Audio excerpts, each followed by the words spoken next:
Santa Claus is another good example of a pagan element of Christmas. Santa Claus, as we know him today, is an amalgamation of several different traditions, but in most cultures throughout the world, you will find the existence of what is known as hearth gods, gods who guard the hearth and the chimney and keep the fires burning and make sure the food cooks properly and the people are warm and what have you.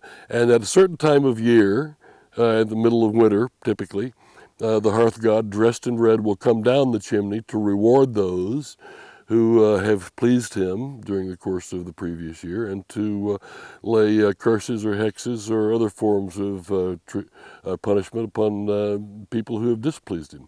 The concept of Santa Claus has had a long and winding history, with a number of diverse cultures contributing to the composite character we have today.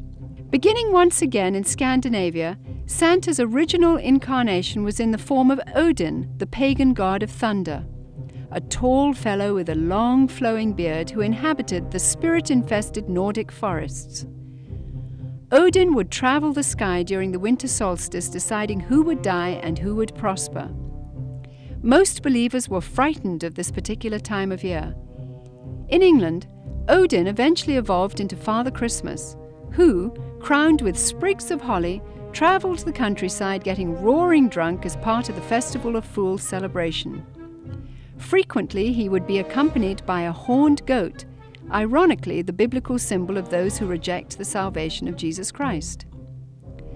According to the traditions of the Church of Rome, there was a Turkish bishop named Nicholas who hailed from Myra in Asia Minor during the 4th century. He was known as the patron saint of seafaring men. Over the centuries, as the legend began to unfold, it was rumored that St. Nicholas had actually captured the devil himself, put him in chains, and made him his personal servant. Recognized in various cultures as Krampus, Beelzebub, or Zwart Piet, Black Peter, this assistant of St. Nicholas is best known by his German name, Knecht Ruprecht. Described as a hideous horned creature, the servant Ruprecht was a dark and sinister figure who stood in stark contrast to the saintly Nicholas. Somehow, Father Christmas's companion, the horned goat, had metamorphosized into the foreboding horned devil called Ruprecht. As St. Nicholas traveled from house to house, inquiring about the behavior of children, Ruprecht would drop candy and gifts down the chimney into the good children's shoes which had been placed there. It was from this story that we get our tradition of hanging stockings on the mantle at Christmas time.